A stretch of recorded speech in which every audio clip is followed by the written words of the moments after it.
once again, math has proven that we are friends. Ah, damn the math. It's always that math.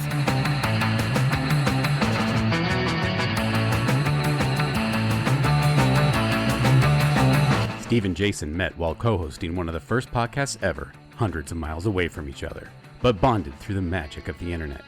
Since the end of that podcast in 2023, the geeky guys decided to keep on hanging out and keep podcasting, because still after all these years, Steve and Jason are having a real fun time.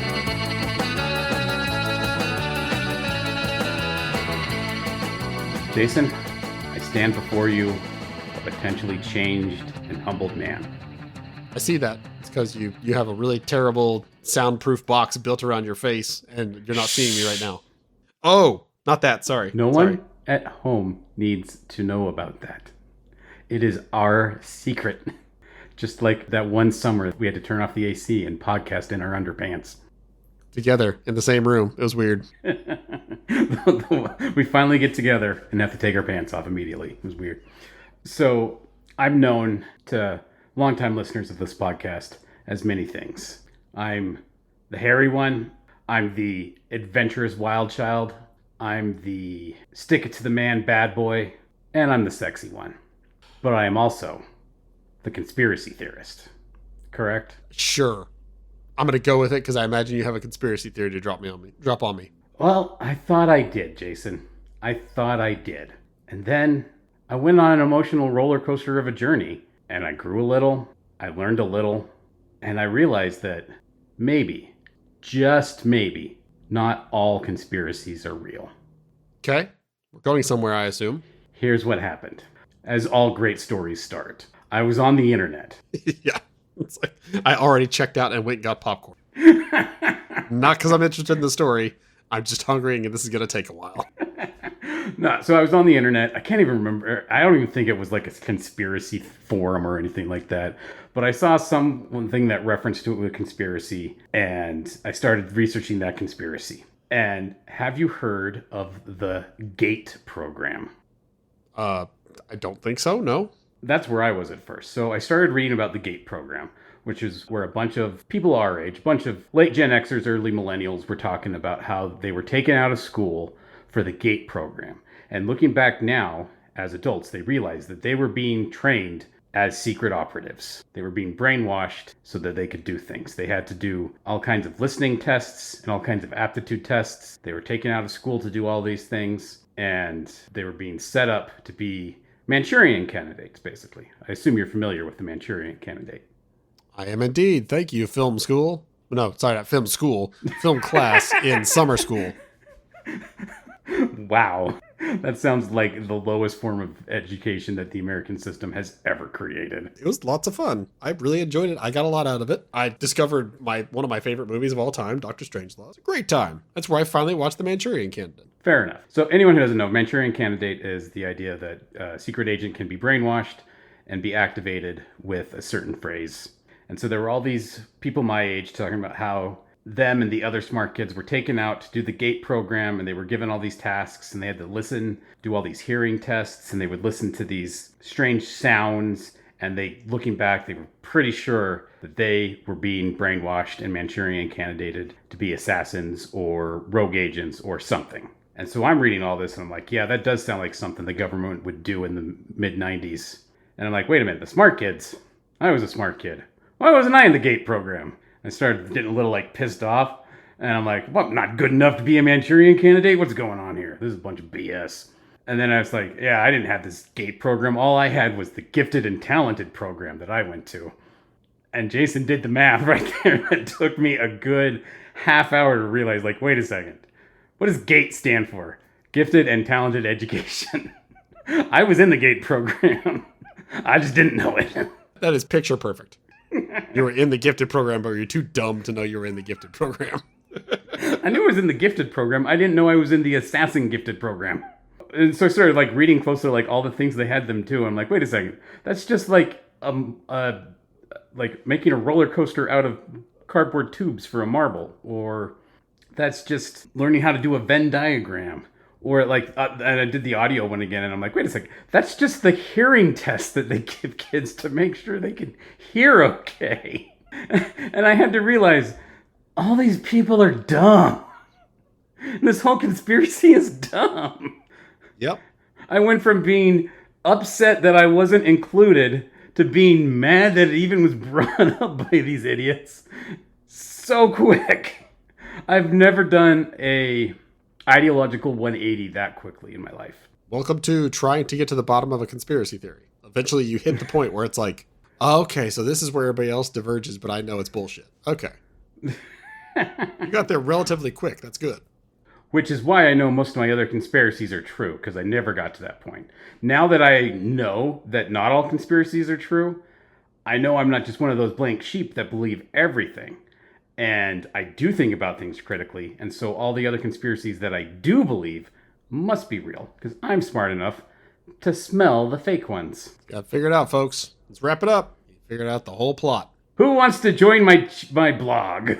Or who wants to start another podcast with me? Because this guy won't talk with me about ghosts, conspiracy theorists, or Darkwing Duck. That's the easiest way in 2025 to get someone to never talk to you again.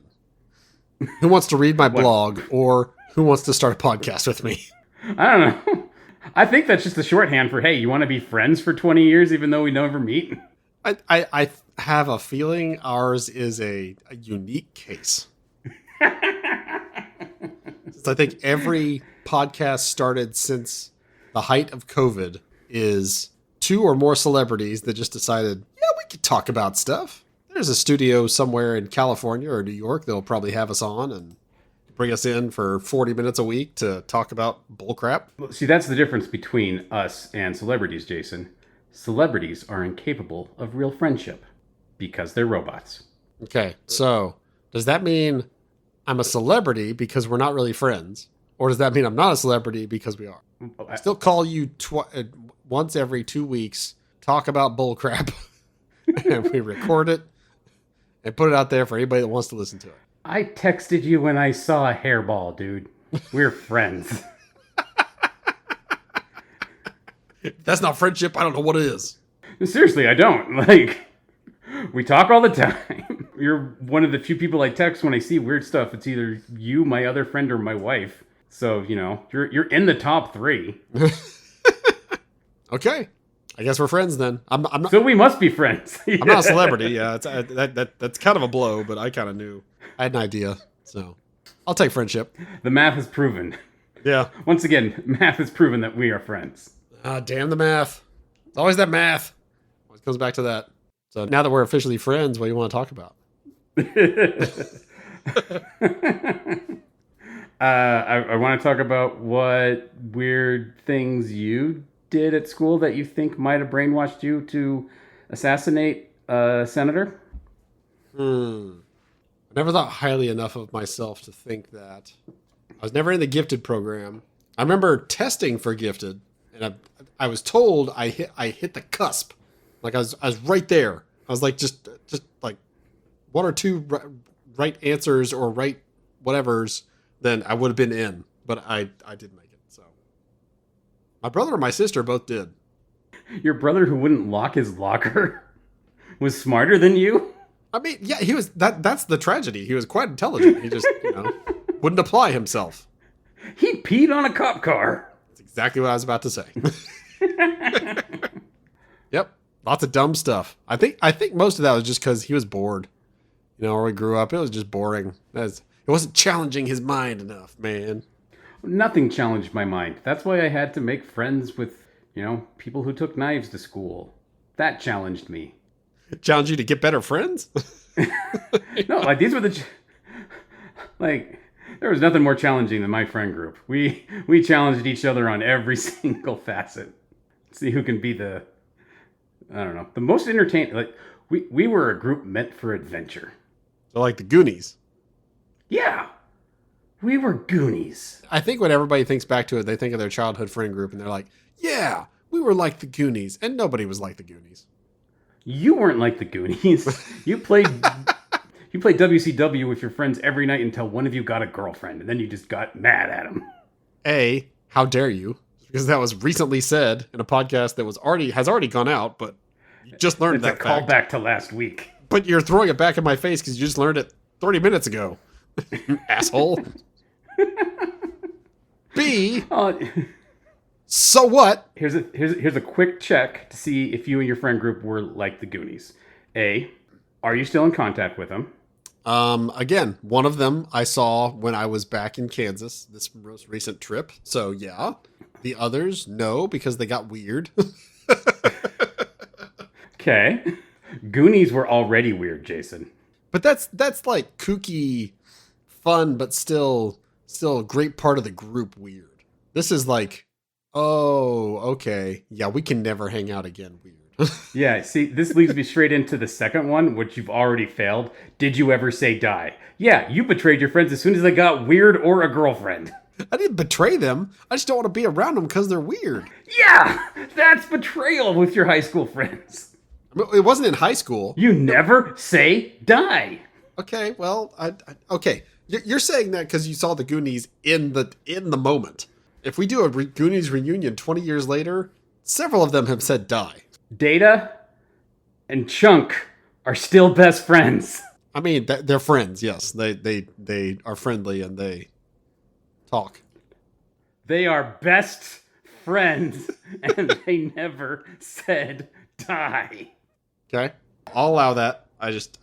We didn't say die. I said no, thank you. Bye. Yeah, I definitely said bye. I said it just got weird, and I got other friends. These days, not many friends. That's why it's very lonely while my wife's out of town. It's just like, oh, I can have a friend over. No.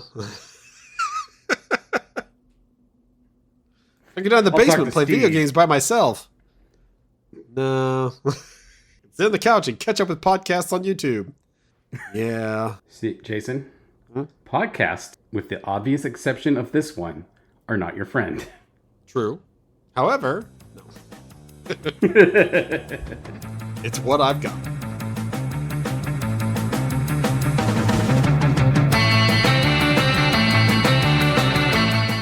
Thank you for joining us for this episode of Steve and Jason Are Having a Real Fun Time. We hope you had a real fun time too. Please like us on whatever platform you found us on, and, well, just like us in general.